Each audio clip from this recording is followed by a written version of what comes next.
Essay 3 East v West.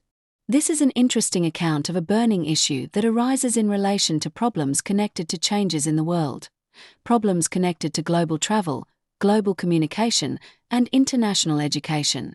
The aim of these globalization processes varies from a desire to learn more about distant regions of the world, to a political will to further international cooperation, and the burning issue that arises here is related to the philosophical issue of whether the telos of a cosmopolitan world at peace is a realistic proposition to believe or have faith in.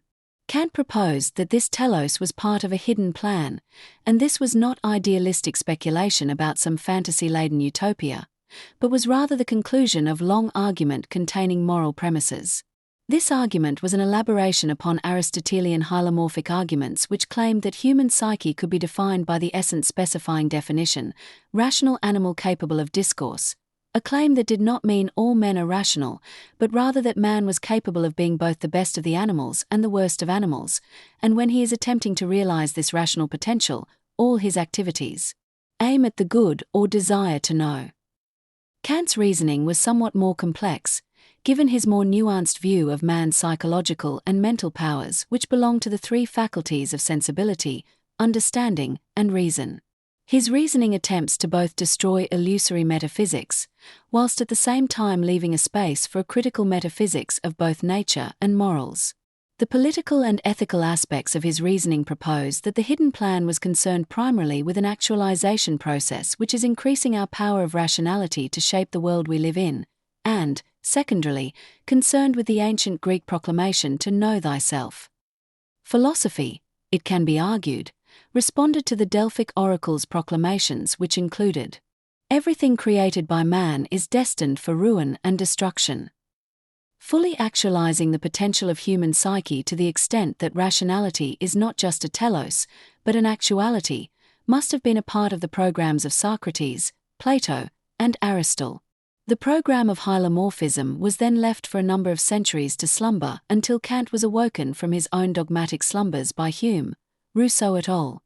The argument, then, is that both hylomorphic and critical philosophy advance the causes of the hidden plan significantly.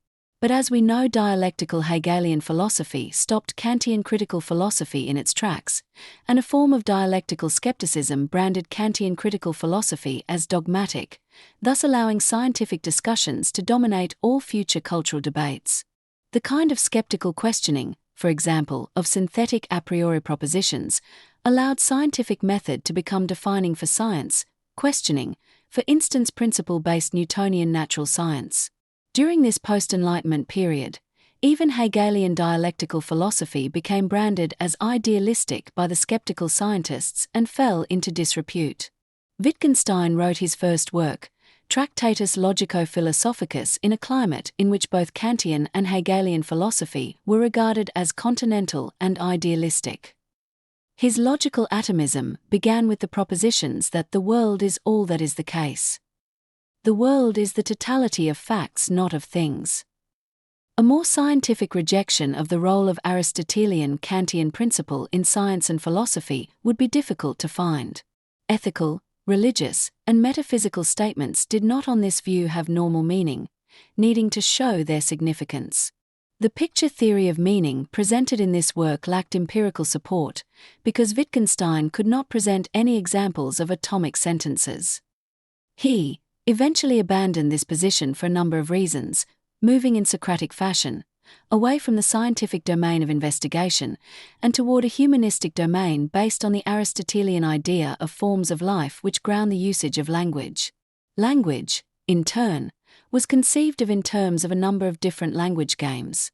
Wittgenstein thought of his later method as being in the spirit of Kant, and as a matter of fact it did serve to bring many Aristotelian and Kantian issues into the arena of debate again, via his followers.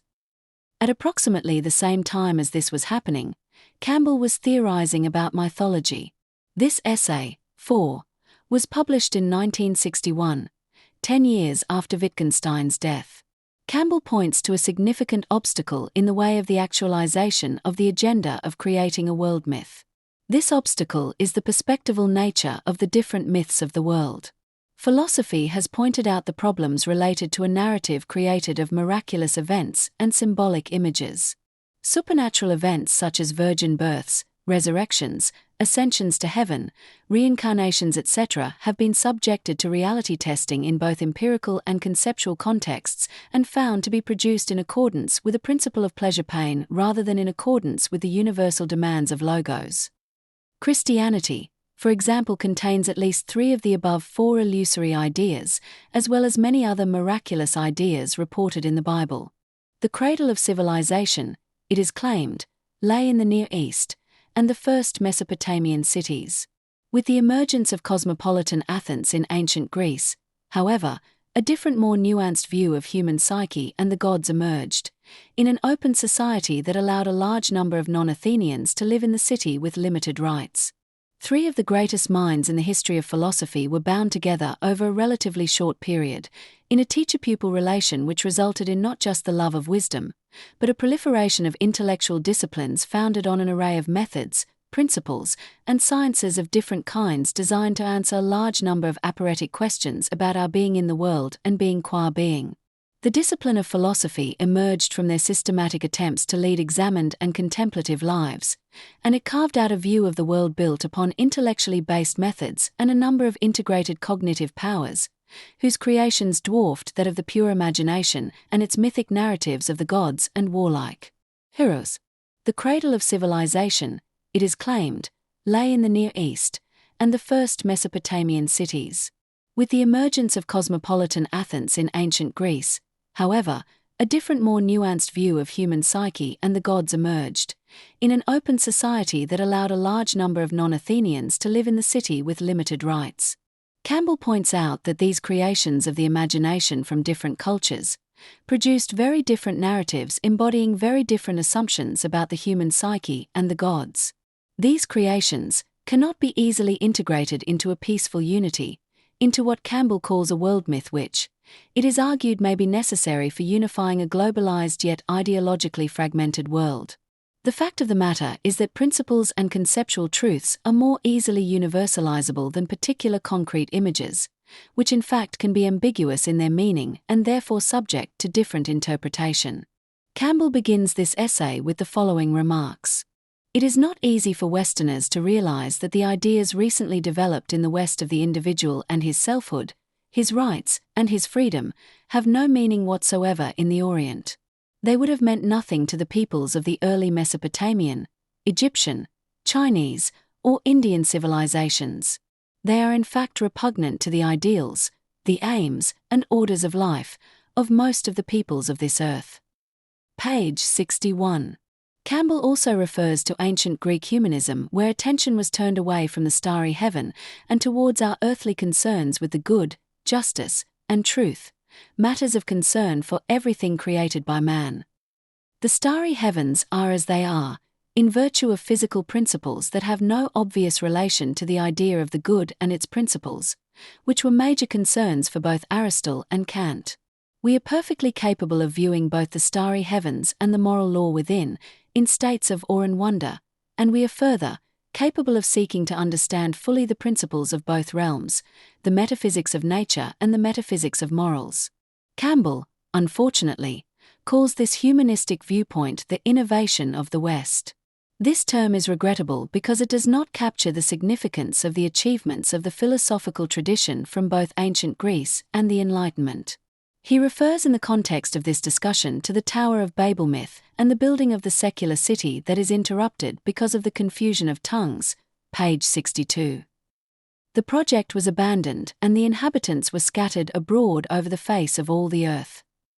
Campbell reiterates that in the East, life is not centered upon the individual who, as a matter of fact, is dominated by parents and the roles that are rigidly defined by the society in which they live.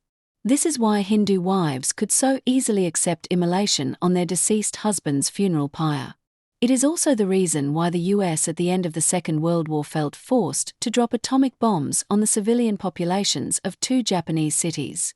The Americans did not understand that the Emperor of Japan had a sacred standing, being a direct descendant of the sun goddess Amaterasu.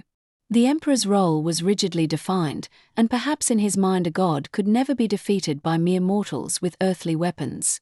The belief in the afterlife for both the Hindu wife and the emperor also helps to explain what appears to the Western eye to be irrational superstitious behaviour. The Eastern mind thinks in spans of time incomprehensible to us who, firstly, see a lifetime to be the primary standard by which to measure the good, and secondly, we also see more clearly the separation of the domains of nature and morals.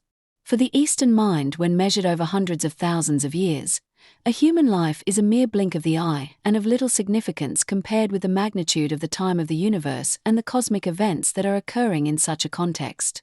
Such overwhelming spans of time transcend human thought, judgment, and reason. Even the span of the gods' lives in this larger context are as nothing. Campbell claims that this concern for the individual first appeared circa 2000 BC in Mesopotamia, where a distinction is beginning to be made between the king as a mere human being and the god who he is now to serve. Page 74.